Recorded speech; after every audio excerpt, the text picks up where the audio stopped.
Welcome to the Lionsgate, new moon in Leo, sun in Leo, big Leo energy right now. And we've got another 3 cards for you. We've got the Beaver, which is a water element card. The 10 of Pentacles, which is Eucalyptus in this deck. And Turquoise, spiritual empathy. So it's a very potent time, as I've shared before already. The Lionsgate is a really important time that we can utilize to really send our dreams out there, send our desires and what it is that we want and need in this world out, and with belief in ourselves and with belief in the universe working with us, we do have an opportunity to really take this energy and propel it forward, hopefully to something that's going to lead us to a more confident, full, exciting place in our life, hopefully. But it requires our work and energy put into it. So these cards are really a beautiful manifestation of this time. First, I want to start with the Beaver card. So the Beaver, water element card. So water has to do with our emotions, our subconscious realm, and we all know what beavers do. They build dams and little forts or places to live in the river, and they are incredibly adept at taking down trees, bringing them over, and creating these spaces for themselves in order to create safety for themselves. And they are also family-oriented creatures. They tend to be monogamous. They tend to share familial responsibilities with their young, their siblings. Everybody works together to keep the family together and safe. And so we really want to be thinking about that in this time. Again, as we say all the time, we see the world and all the madness that's happening around us. But what are we investing in? What are we building towards? And also the fact that they build in and on water is really asking us, symbolically speaking, how are we building our dreams? How are we fortifying our dreams? What are our dreams? So really take the time to think about that and realize that we are ingenious builders. We have the power and ability to structure what it is that we want, put it into a frame that our being, our spirit, our physicality can understand. And then it's not about forcing it. We're moving ourselves out of the paradigm of having to force everything to work. Now we just need to say, what opportunities are available when I know very clearly what it is that I want to build? What opportunities are available when I know very clearly what my dreams are and what my passions are, what I'm excited about building, what I'm excited about being a part of? What is the community that I'm working towards in order to not only sustain myself, but that we sustain each other, that we learn to share, that we learn to work together. Beavers are also highly territorial, but they will get to know their neighbors so that they are not constantly having battles with each other.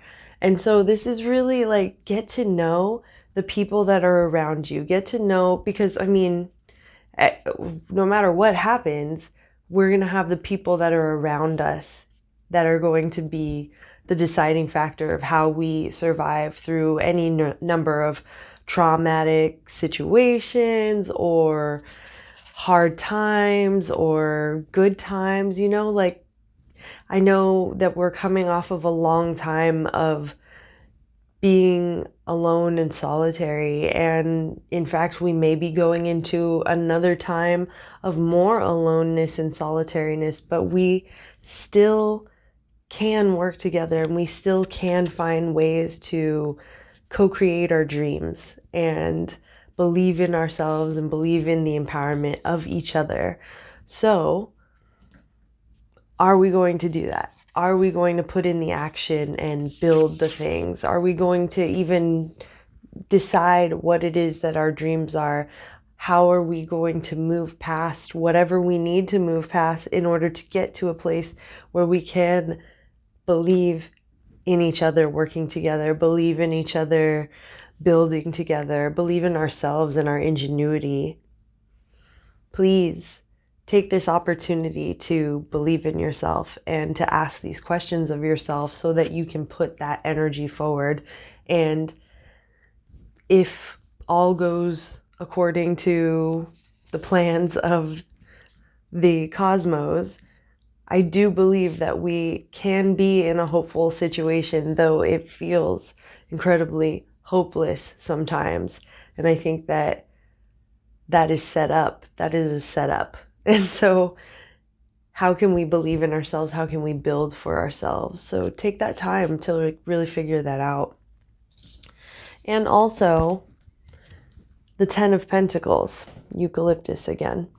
And so eucalyptus is this amazing tree, multiple types of trees actually. And in the southern hemisphere, they grow all over the place. They grow extremely fast. They're used for like paper products.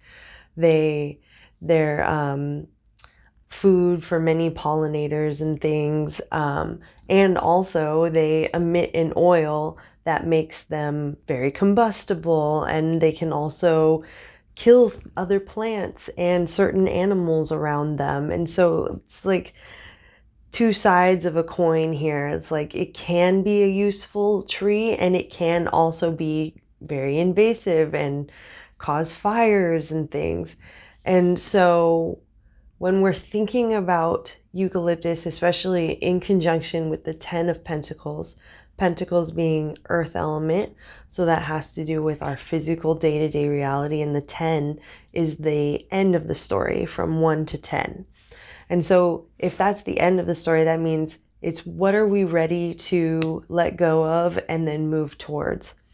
And so this new moon in Leo with the Leo sun is really asking us, like, how can we be confident, and how can we understand that sometimes things need to be let go of in order to make space. And it's an age-old cliche. I'm sure we've all heard it before. Like, you can't bring new things in if you're not willing to make space in your life, in your physical reality. And so really evaluating now what needs to be let go in order to be able to dream, in order to be able to find the abundance that we need, in order to be able to create the material that we need in order to move forward. And I know that this is hard when like economies are collapsing and corporations don't want to pay us, our government doesn't want to pay us. We're all having to like find workarounds. And that's because in reality, like we couldn't and can't keep going the way that we have been going.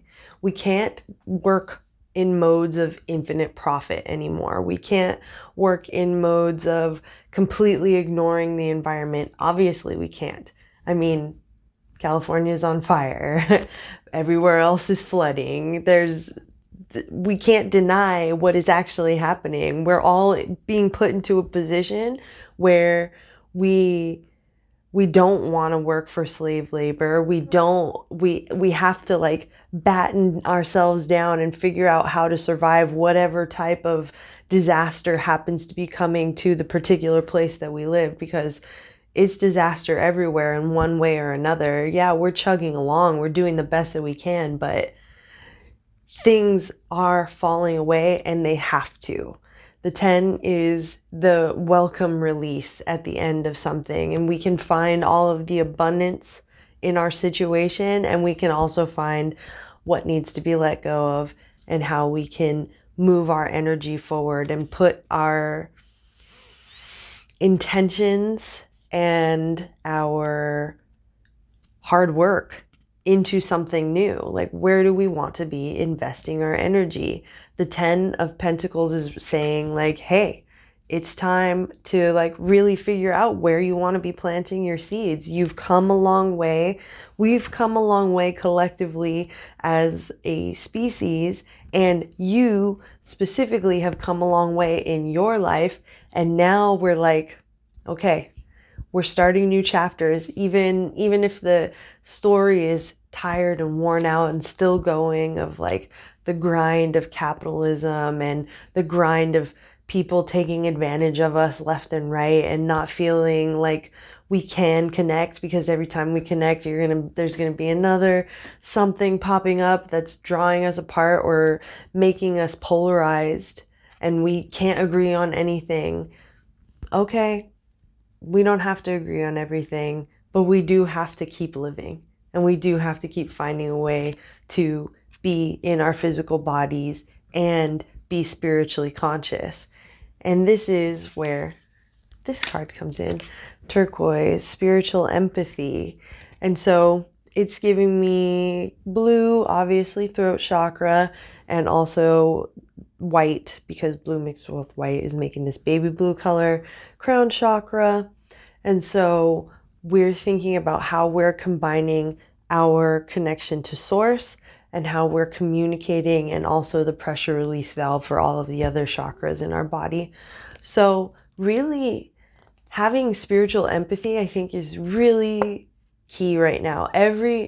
Maybe not everybody. I mean, I'm in certain circles of people or like social media realms where this idea of spiritual warfare is talked about a lot, and that this world that we're in right now, war isn't enacted in the same way that it used to be. Now it's enacted spiritually, which I take kind of as a psychological war, spiritual war, all of these things. There are people in power who benefit from us feeling disempowered, not believing in ourselves, not believing in our spiritual connection.